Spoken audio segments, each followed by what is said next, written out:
May bago na naman tayong update dito sa airport, Naya Airport, na nawala ang kanyang alahas ni kabayan. Ano kanya guys? Alahas niya. Nako.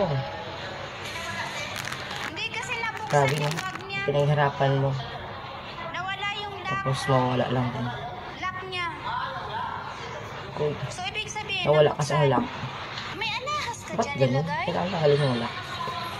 Ay, dapat hindi dyan. Inan-carry mo. Ay, kahit ano pang tibay talaga ng maging luggage mo. Pag ang taong ganyan talaga yan. Sana, okay naman maglagay sa luggage. Pero kung mas para for safety sana, nilagay na lang sa sa hand carry ba? Kasi, pag sa hand carry, hindi naman nila papakailaman yan. Nandiyan lang naman yan sa hand carry mo. Okay lang yan. Kung yung sa luggage, lagay mo lang yung mga hindi talaga ganun. Kasi hindi ko ba alam. Alam mo, talagang bumalik na talaga ganitong bisyo sa Pilipinas. Nawala na to dati eh.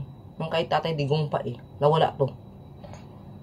Ngayon, nandito na naman ulit. Alam nyo talagang, hindi ko alam bakit nakakalusot yan sa airport. May CCTV naman. Paano?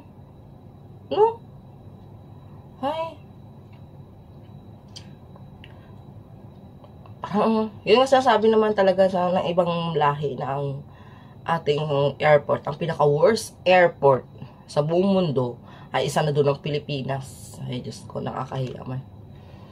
Pero, next time, yun na lang guys, sa mga uuwi, yan, sa may mga alahas dyan, make sure nyo na talagang ang inyong mga importanteng gamit ay nakasecure din.